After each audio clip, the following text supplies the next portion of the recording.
बच्चों, हम कक्षा 12 की पाठ्य पुस्तक आरोह में बाजार दर्शन पाठ पढ़ रहे हैं। इसके पहले भाग में हमने देखा कि व्यक्ति बाजार जाता है और उसकी चकाचौंध में खो जाता है और कई बार तो वह ऐसा सामान तक खरीद लेता है जो उसे सुविधा देने के बजाय असुविधा ही देने लगते हैं। इनसे बचने के लिए बाजार जाते समय हमारा मन खाली नहीं होना चाहिए। यहाँ लेखक का दार्शनिक स्वरूप उभर कर आता है कि मन खाली नहीं रहना चाहिए।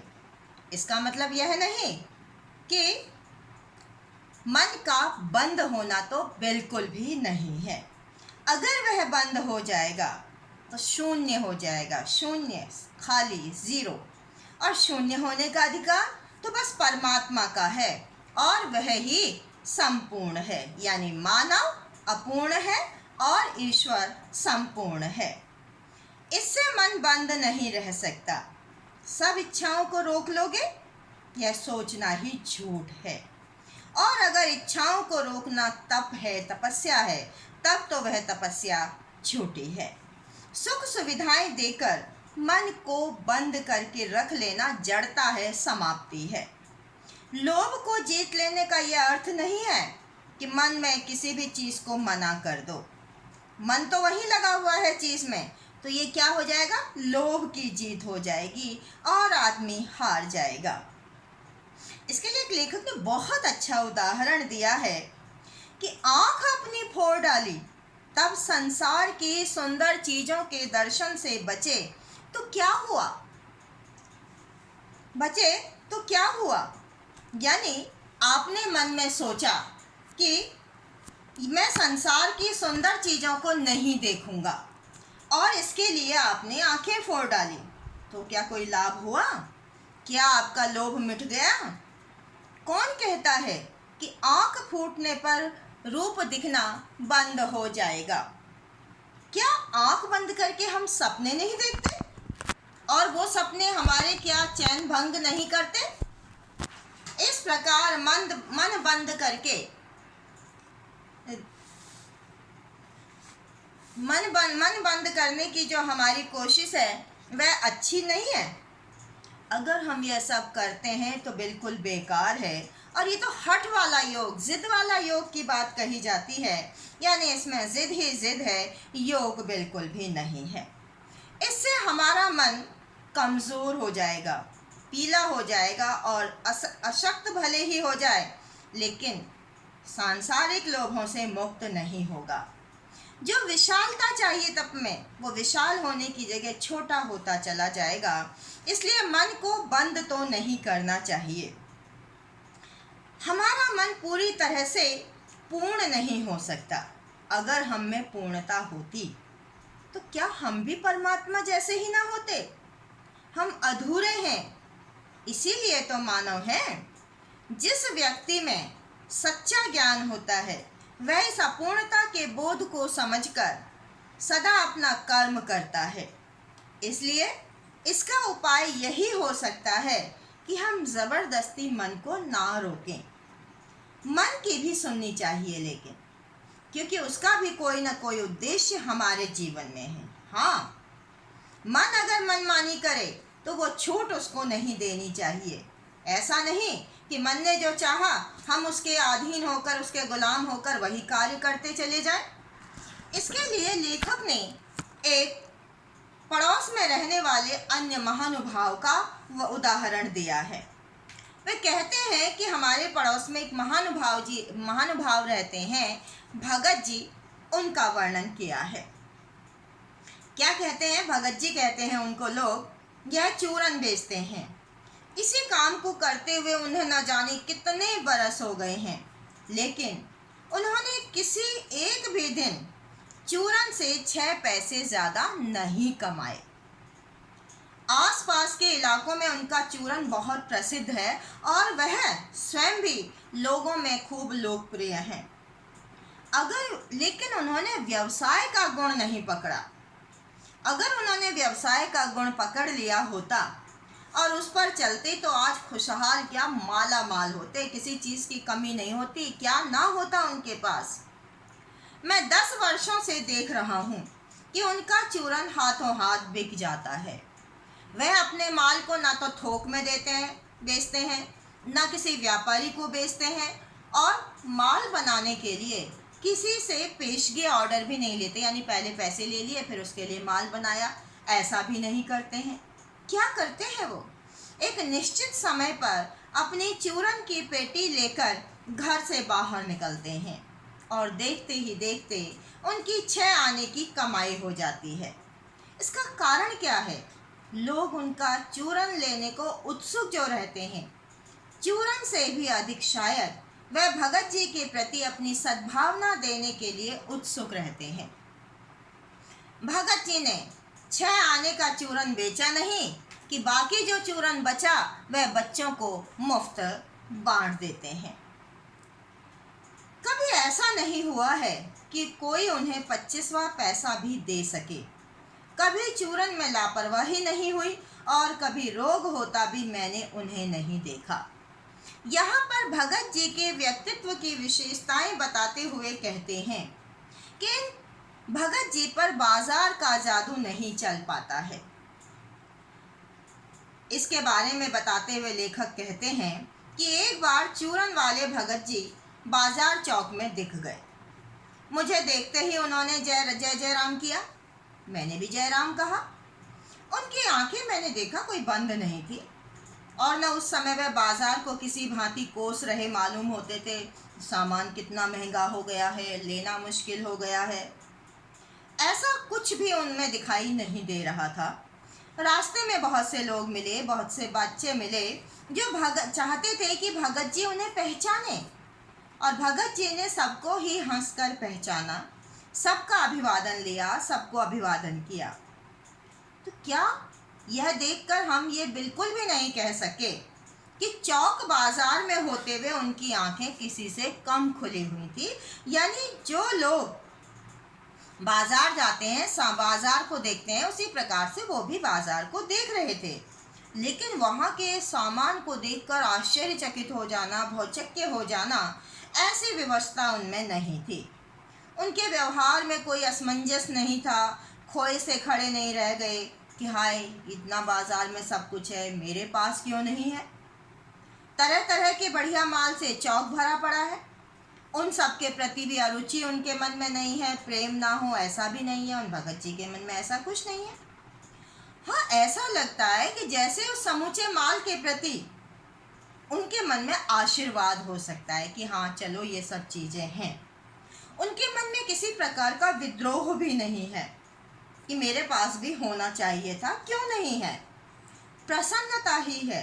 क्यों क्यों है उनके मन में ये सब कुछ? क्यों? क्योंकि उनके मन के अंदर खालीपन नहीं है। मन क्या है? भरा हुआ है।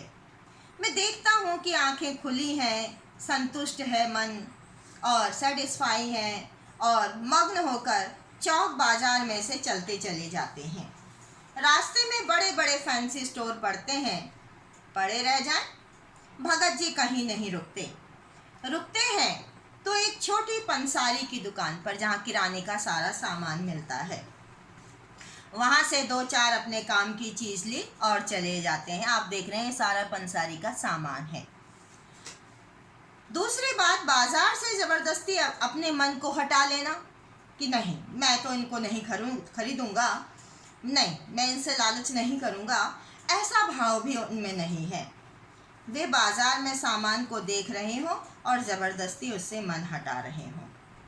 लेकिन अगर उन्हें जीरा और काला नमक चाहिए तो चौक बाजार में जो कुछ भी फैला हुआ है वो उनके लिए उपयोगी नहीं है। कब तक उपयोगी है वो बाजार? जब तक वहाँ जीरा मिलता है। अपनी ज़रूरत का जीरा वहाँ से लिया तो फिर सारा बाजार आसानी से उनके लिए किसी आवश्यकता की जगह नहीं रह जाता है। इसी निश्चय के बल पर सारा चांदनी चौक का आमंत्रण उनके लिए बिखरा होकर रह जाता है। जो चौक की चांदनी है वो तुम्हें बुला रही है, आमंत्रित कर रही है, दाएं बाएं भूखी की भूखी फैली रह जाती है। क्यों? भगत जी को जीरा चाहिए था, वह तो पंसारी की दुकान से मिल गया और उन्हें बड़े आसानी से वहां से ले लिया। अगर इसके आगे आसपास चांदनी बिछी रहती है तो बड़ी खुशी से बिछी रहे। भगत जी तो केवल उसका कल्याण, उसका भला ही चाहते हैं। लेखक बताते हैं, पता नहीं उस भोले भाले आदमी को अक्षर ज्ञान तक भी है या नहीं, पढ़ा लिखा भी है या नहीं, और बड़ी बातें तो उसे क्या मालूम होगी। हम हैं, आप हैं, कितने बड़े आदमी हैं, न जाने कितनी बड़ी बड़ी बातें जानते हैं। लेकिन इससे यह तो हो सकता है कि वह चूरन वाला भगत हम लोगों के सामने एकदम नाचीज यानी छोटा सा आदमी हो, लेकिन उस छोटे आदमी को जो प्राप्त है संतुष्टि, वह शायद हम में से बहुत कम को प्राप्त है। भगत जी पर बाजार का जादू जो है अपना प्रहार नहीं कर पाता। बाजार बिछा हुआ है, माल बिछा हुआ है, और भगत जी का मन डगमगाता नहीं है। पैसा उससे आगे होकर भीख तक मांगता है, मुझे ले लो। अगर वो ऐसा करते तो बिजनेस करते, दूसरों को बेचते, लेकिन उनके मन में पैसे पर दया नहीं समाती। अर्थात भगत जी बिजनेस करने, चूरन से लाभ कमाने के लिए काम नहीं करते। क्या करते हैं? निर्मम पैसे को अपने गर्व में बिलखता ही छोड़ देते हैं। पैसा रो रहा है कि ले लो, लेकिन वो कुछ भी नहीं कर पाते हैं। ऐसे आदमी के सामने पैसे की व्यंग शक्ति भला क्या कर पाएगी? इसके बारे में बताते हुए, वर्णन करते हुए कहते हैं कि जो पैसे की व्यंग शक्ति है बड़ी कठोर है। मैं पैदल चल रहा हूँ कि मेरे पास ही मोटर धूल उड़ाती निकल गई। वह मोटर क्या निकली, मेरे कलेजे को कौंधती एक कठिन व्यंग की रेखा ही आर से पार हो गई। जैसे किसी ने आंखों में उंगली देकर मुझे दिखा दिया हो, देखो उसका नाम है मोटर और वो तुम्हारे पास नहीं है। यह मुझे ऐसी विडंबना मालूम होती है कि बस पूछिए मत। मैं अपने मन में क्या सोचने लगता हूँ, हाय यही माँ बाप रह गए थे जिनके हमें जन्म लेने को था, क्यों ना मैं मोटर वालों के यहाँ पैदा हुआ। तो क्या है व्यंग शक्ति, कितनी ताकत है इसमें कि जरा सी देर में ही जो मेरे अपने सगे थे उनके प्रति उसने मुझे कृतज्ञ बना दिया। मैं अपने माता पिता तक के बारे में बुरा सोचने लगता हूँ, भूल जाता हूँ कि उन्हीं के कारण मैं इस पृथ्वी पर हूँ। लेकिन क्या लोक वैभव की यही व्यंग शक्ति उस चूरन वाले साधारण मनुष्य के आगे चूर चूर नहीं हो जाती, यानी उसके आगे चूर चूर हो जाती है, पानी पानी हो जाती है, शर्म से भर जाती है।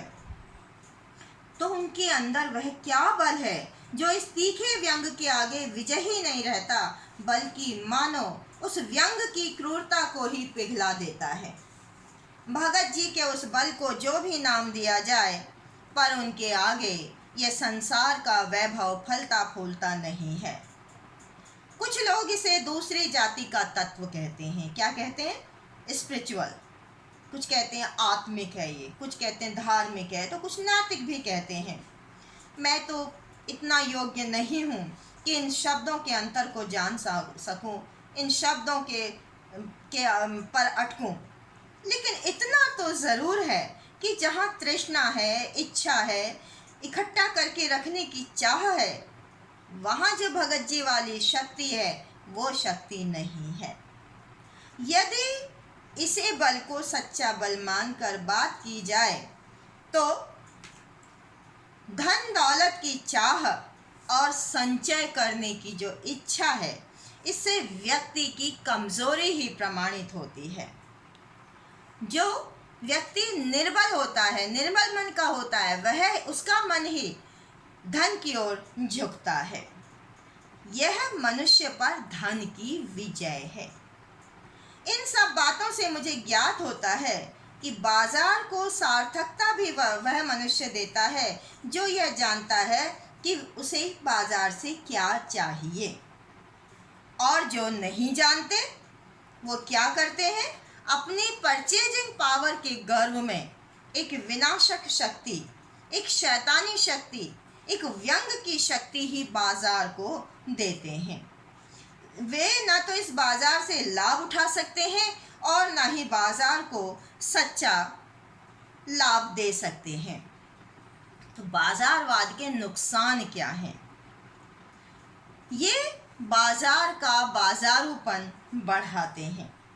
बाजारूपन से क्या मतलब है कि कपट को बढ़ाते हैं, छल कपट को बढ़ाते हैं।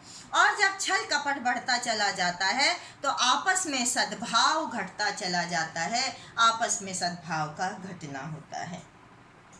और इसकी घटने के से, इसकी कमी होने से क्या होता है?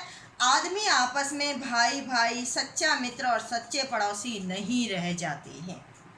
वे क्या बन जाते हैं? आपस में प्योर कस्टमर, प्योर बिजनेसमैन यानी ग्राहक और व्यापारी की तरह व्यवहार करने लगते हैं। ऐसा लगता है मानो दोनों एक दूसरे को ठगने की फिराक में हों। एक की हानि में ही दूसरे को अपना लाभ दिखता है और यह बाजार का बल्कि इतिहास का सत्य माना जाता है।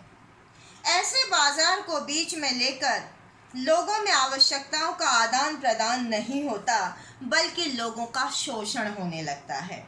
और जब लोगों का शोषण होने लगता है तो ये कपट सफल हो जाता है और जो निष्कपट है, भोले मन वाला है, वो इसका शिकार होते हैं। आप मॉल में चले जाइए, मॉल में जो है कोई आपको ज़रा सा भी आपके कंसेशन नहीं देगा, कुछ नहीं। आप वो केवल आप वहाँ कस्टमर हैं और वो लोग बिजनेसमैन। जो इस प्रकार के बाजार होते हैं वो मानवता के लिए अच्छे नहीं होते। और जो ऐसे बाजार को पोषित करते हैं, ये उनका ये शास्त्र बना हुआ है कि ये पैसे का औंधा उल्टा शास्त्र है और माया से भरा हुआ शास्त्र है और यह अर्थ को यानी धन को, अनीति को बढ़ाने वाला है।